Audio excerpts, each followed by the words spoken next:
Welcome to TAMA Talks, brought to you by the Torrance Art Museum Advocates. I'm Janine Madden, current TAMA president, and I'd like to thank you for watching.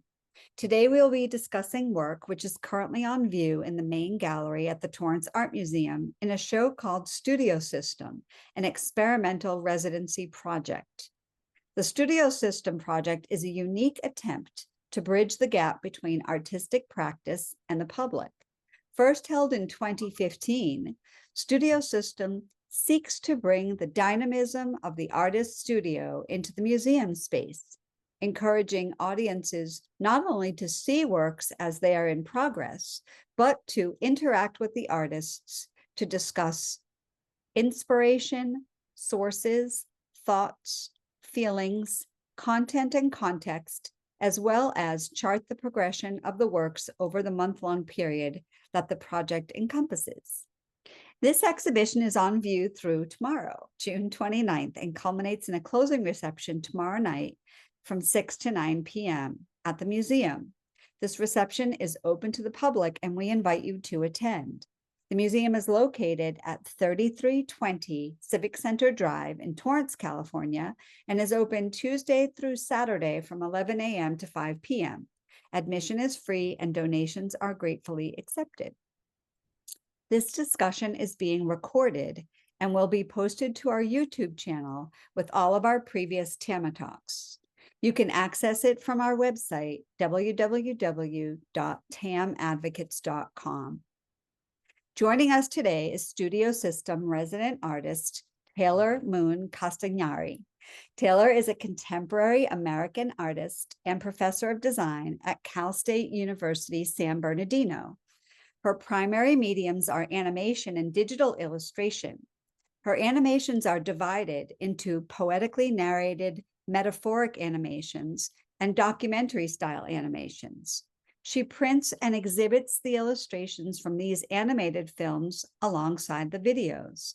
Her metaphoric animations connect unlike ideas in order to encourage others to rethink everyday constructs and biases. Her documentary animations share the personal histories of individuals who display strength amidst hardship. Taylor earned her double major in studio art, her bachelor's of arts, and art history, a bachelor of arts at the University of California, Santa Barbara, graduating in 3 years as summa cum laude.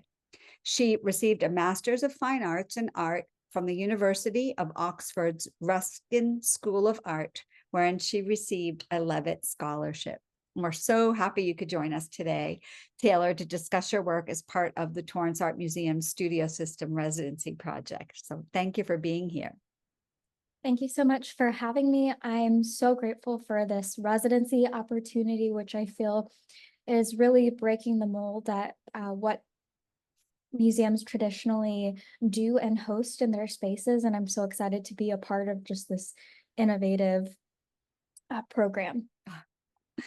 This is a great shot. This was an Instagram shot that the Torrance, the art museum staff took. And I think you're like totally zoned in on whatever you're doing. It's just a wonderful example of the idea behind Studio System, which was to come into the museum space, into the gallery space, starting from nothing. So if you can expand a little on that idea, like you said, it is experimental from a couple of different ways. One of them being this idea that it's a group of artists who really are very not connected professionally, but are all occupying the space at the same time. Definitely. So what's been really cool about this program is that it's almost reminiscent of an MFA program, and that you're working with a cohort of individuals and conducting your own informal critiques as needed, viewing the progression of other individuals' work, giving feedback on both the concept and the technique, which has been so rich. In the shot, it was a little bit of a candid, so I'm taking my surprise somewhat, as you can tell. But it's been a very physically active experience for me. I've primarily worked as a digital artist in the past couple of years, but I wanted to create a full installation that would house and create like a world building experience for my animation. I'll dive into the concept in a minute, but I've been working with a lot of plaster. It is a little bit explosive in nature in terms of how the fine dust gets in every crack and crevice everywhere, but it's been so cool really focusing on what the materials have to say. So this work, maybe we can jump to the next slide. Sure. So this work, I built a cave, and I've been interested in caves as these kind of sacred spaces. So I've gone on cave adventures, so to say, and the cave guide always advises the individuals touring not to touch the stalagmites because the oils on one's skin will cause the stalagmite, which are the little rocky formations that project from the bottom of the cave, and stalactites, which descend down from the top of the cave, almost in these little tower-like rock formations. And so the cave guide advises us not to touch the stalagmites because the oils on one's skin will disrupt the calcite formation and cause it to stop growing. And thus, touch is depicted to be something very destructive. Versus if a stalagmite, which is at the cave base, and a stalactite, which descends down from the top, grow over time through a dripping and mineral redepositing process, grow to touch one another, they form these cave columns and form different formations that make the cave ultimately stronger, and thus touch is made to seem fortifying and life-giving and creative. And so I felt that this was really poetic for human interaction, how touch can be either healing and nurturing, but it can also be like traumatic or violent. And so I also noticed that there are visual similarities in the stalagmite rock formation and hands themselves. The fingers almost kind of echo these structures. We can go to the next slide. So I began casting my hands, and the process is that I have to mix an alginate mold and submerge my hands, wait for the mold to dry around my hands, and then break the mold apart. And this process as an artist makes me a little bit stir crazy in that we're taught to be super active as artists, to continuously make and project new work, but to kind of sit and not move your hands for a good like 10 minutes at a time, repeated multiple times to make these hand casts in mass, was almost a very like meditative act, in that not doing anything was creating something. And I think this like slow formation process, and even working with the drippy watery plaster, echoes the slow process of stalagmites slowly dripping water with these calcite minerals in them to make new sculptural formations inside the cave. And so you can see from the mold on the left that it has the imprints of my hands, and it kind of shows the remnants or notion of touch in it. And to get to the cast on the inside, I would have to break apart the molds. That echoes the concept of touch and destruction, but also it creating something simultaneously.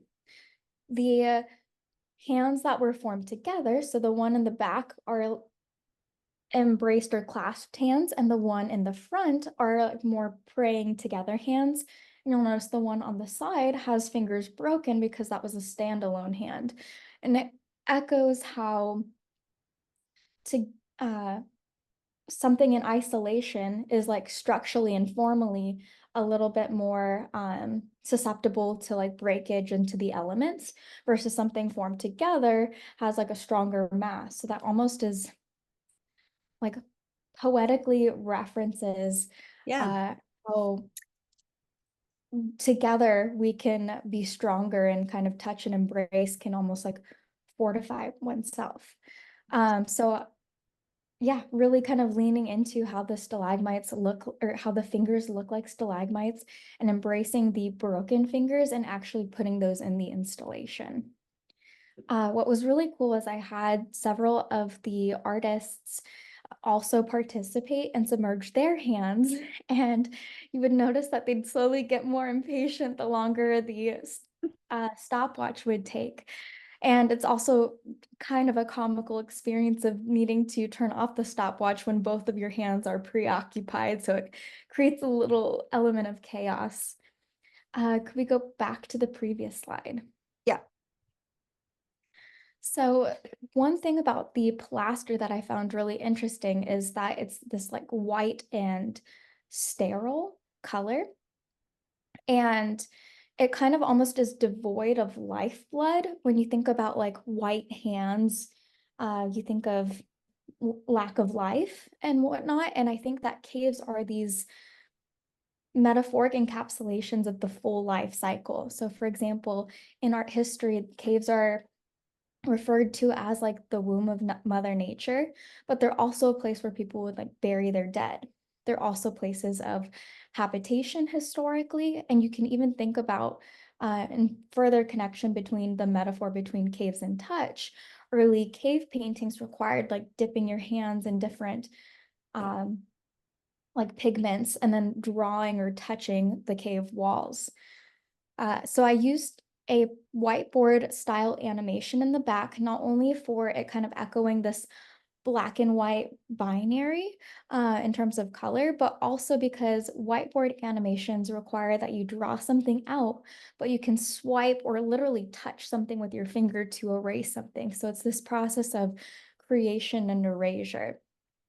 Most of my artistic practice starts with a lived experience, then is translated into a poem.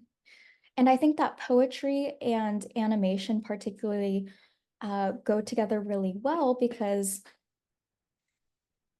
poems create these metaphors where you're connecting unlike or disparate ideas.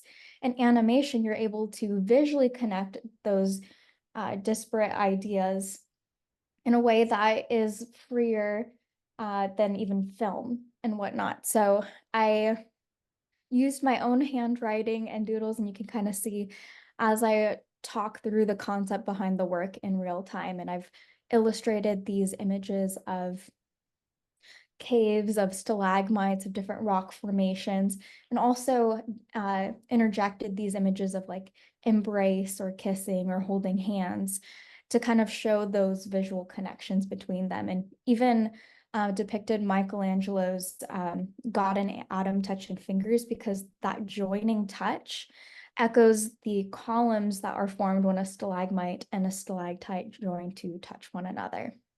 That's very, very cool. So this is an example in the drawing of a column when the stalactite and the stalagmite connect inside the cave. Exactly. Takes a really And long time. yes, it's a very slow process.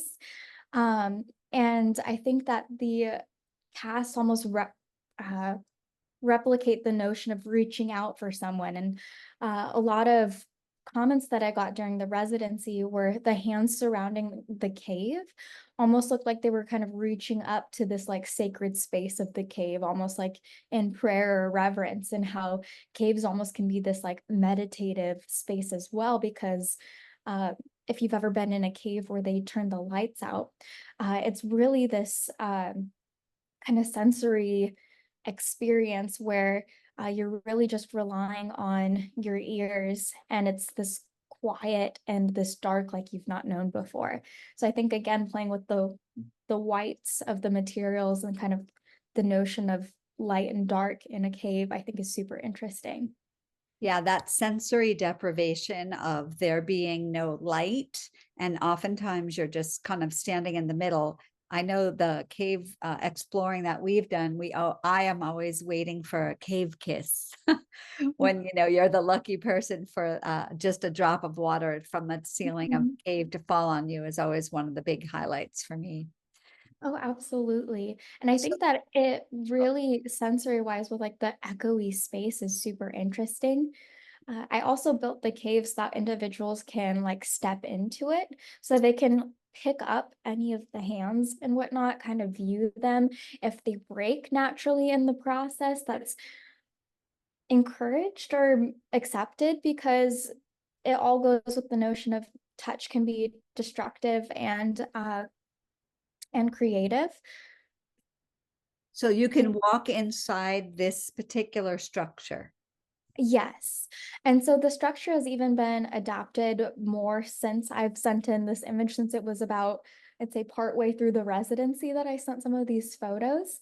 Um, so I've added kind of more rocky boulder forms. So this structure started off as a dog enclosure because I needed to have some sort of like metal base to support the weight of plaster.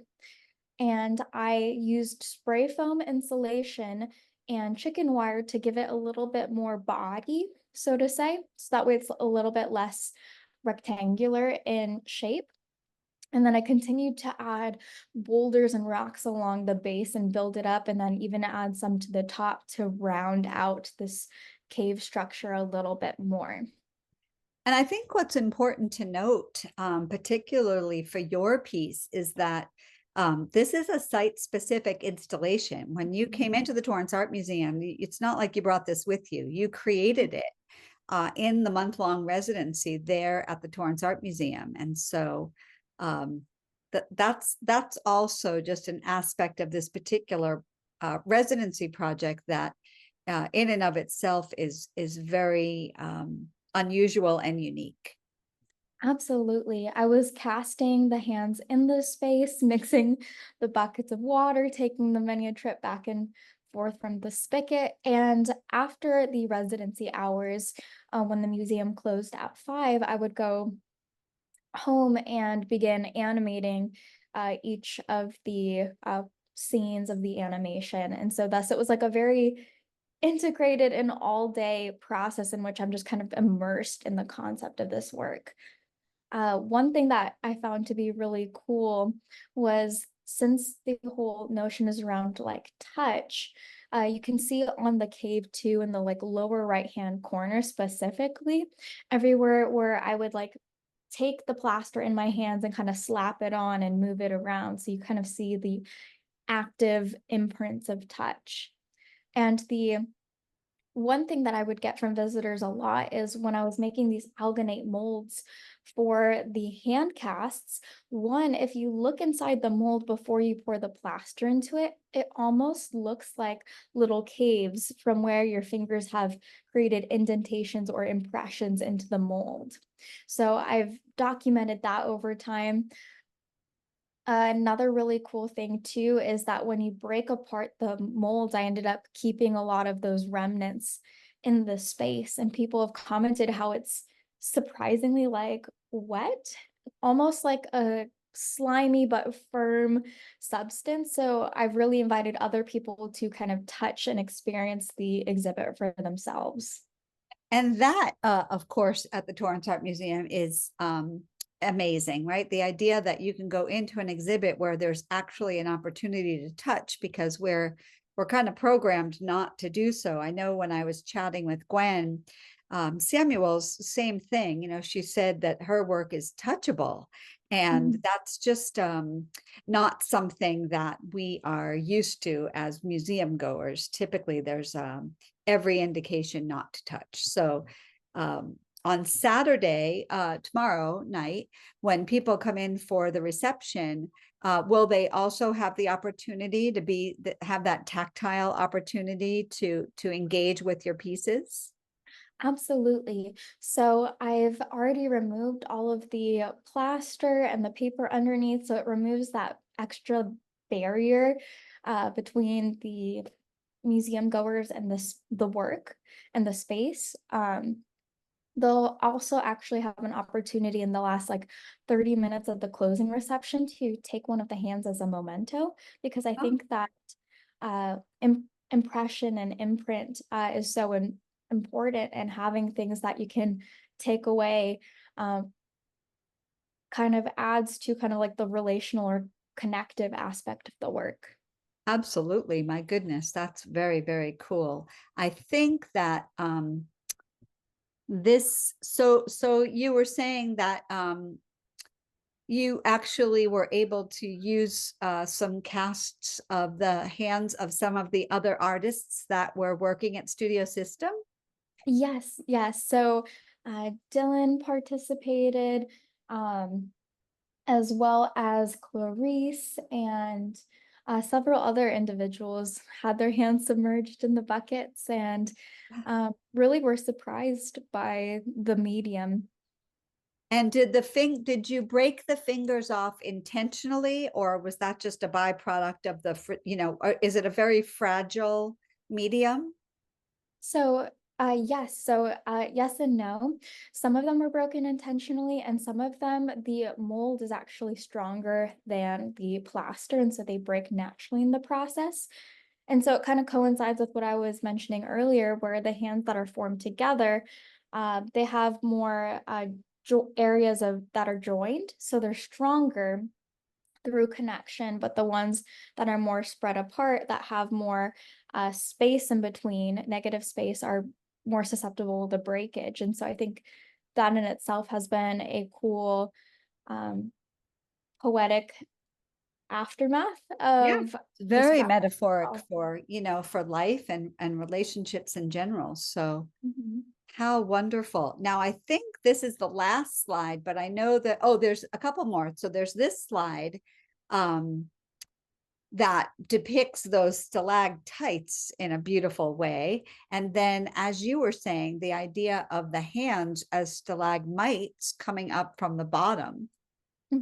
So this image was made before any of the work was made. I produced it in Photoshop to kind of depict the concept that I would be constructing in the exhibition, and it's been cool to see how the work has really grown to kind of encapsulate or resemble this image as well.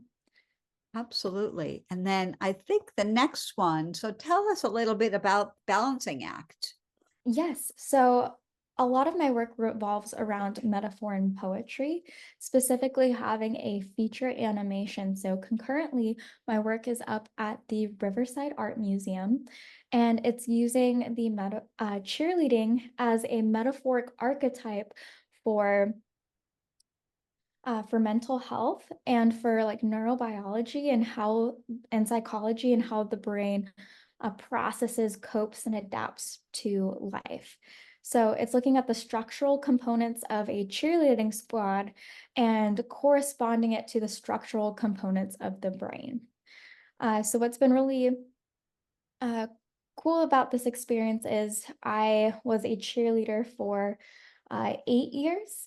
And so I've been able to, again, adapt my own lived experiences and take that kind of technical information and imbue it into an exhibit. Again, I like creating like immersive spaces. So I made the exhibit look like a cheerleading locker room, complete with lockers and benches and a homecoming backdrop.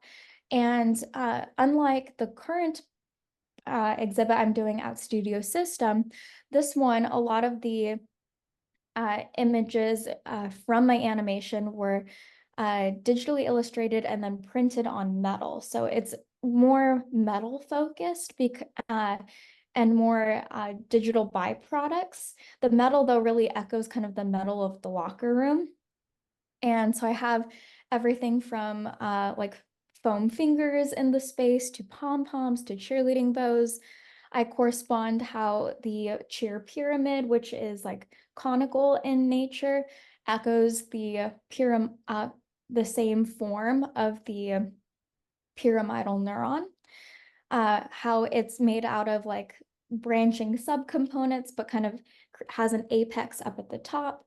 How practice really does make perfect in terms of as you think a thought, it creates like a neuroplasticity occurs, Mhm. and that you're literally carving neural pathways into your brain. And each time you use that pathway, it fortifies it by adding myelin, which is like a fatty connector, to the different neurons. And so it moves from sensory neuron to, or it moves between the different neurons. And this kind of echoed how in cheerleading, you might have a different sequence of um, tumbling moves. For example, a round off, which is like a fancy cartwheel, to a back handspring, which is a jump back onto your hands, to a backwards flip with no hands. And as you perform these three separate skills slowly over time, you're able to connect them and then repeat them more rapidly in a fluid sequence. And this kind of echoes the idea of um, creating these pathways that you're able to jump more quickly from stimulus to end product, in the same way that you're able to quickly perform a skill that's fluid out of three separate components. I've also looked at kind of the aspect of social performing versus like the physical performing in cheerleading. Rhythm required in cheerleading formations and whatnot, to kind of stay in sync, and how we uh, become in sync with one another through our brain waves matching up when we're engaging empathetically with another individual, how pom-poms almost like resemble brains in some way, Mhm. how the cheerleading tunnel that is used to rally out the starting players literally kind of resembles the psychological phenomenon of uh, tunnel vision, in which you fixate on a singular problem or worry, and everything else falls into the periphery.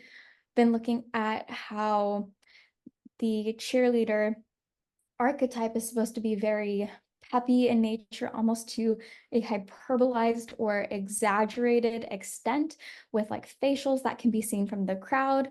And it's almost this state of like euphoria that is expected, when in reality, if we're socially engaging with one another, a state of like a more calm equilibrium versus going to such extreme highs and lows is actually healthier. And so looking at these different aspects, and there's so many layers of metaphor in this work, because it was a lived experience, because I uh, really got embedded in the culture of cheerleading for so long.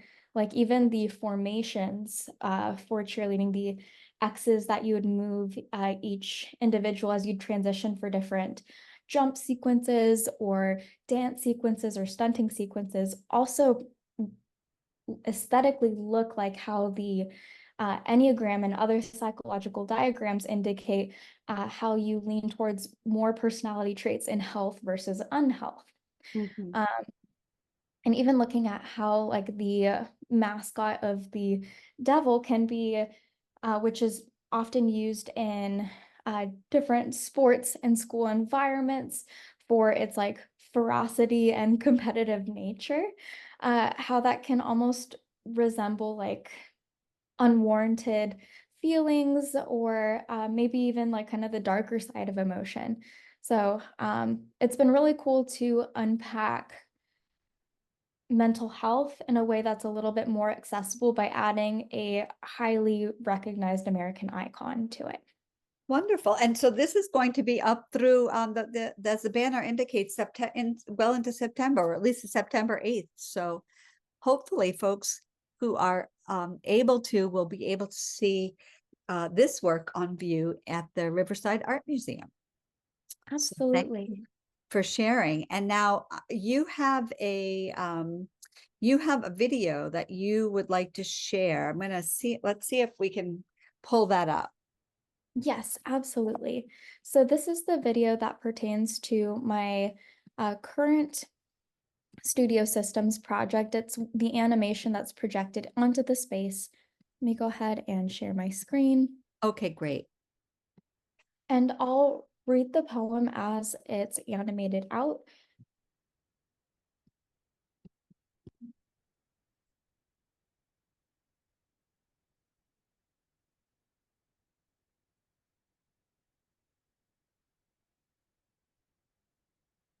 So this is Cavernous Connections by Taylor Moon Castagnari. Caves are altered by touch.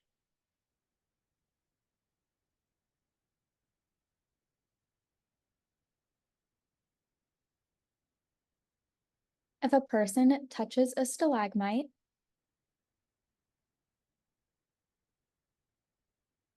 oils on one's skin will staunch its growth entirely.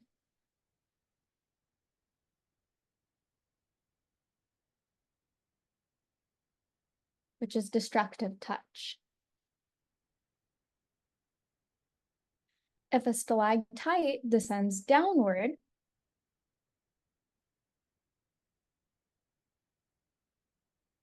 and a stalagmite rises upward, their joining touch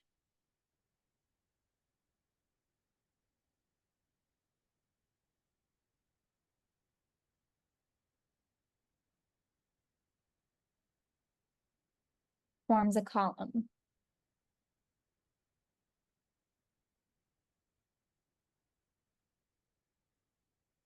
This life-giving connection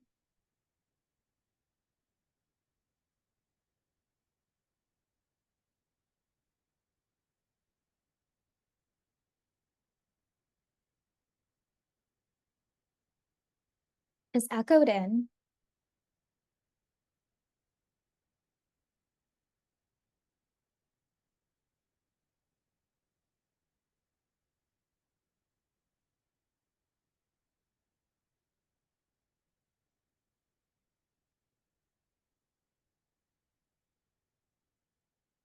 the touch between Michelangelo's Adam and God. And that's the conclusion of the first segment of the animation. I'll be continuing to expand upon it even after the residency. The nature of animation is that it's a very slow process because of drawing things several times frame by frame and working with a lot of detailed illustration. I'll also be continuing to add to the poetry as I continue to think about caving experiences. Funnily enough, I'm actually going on a cave excursion a couple days after the residency ends. So it's definitely something that's going to continue to be on my mind. Wonderful. That's great. Did you have another video or was that? That's it. That's it. And so that particular when we were looking at the images before, I'm going to go back and just let me see if I can get back here. Oh, I'll stop sharing my screen. Okay, I think it will do it automatically. So when we see that here on the back wall here, is this actually the film that's being shown on the wall? Yes, so it's projecting and playing the entire animation. So that way people can read the poem, see the moving imagery in conjunction with experiencing the space. And it takes up the entirety of the back wall. Great. So you got a good space.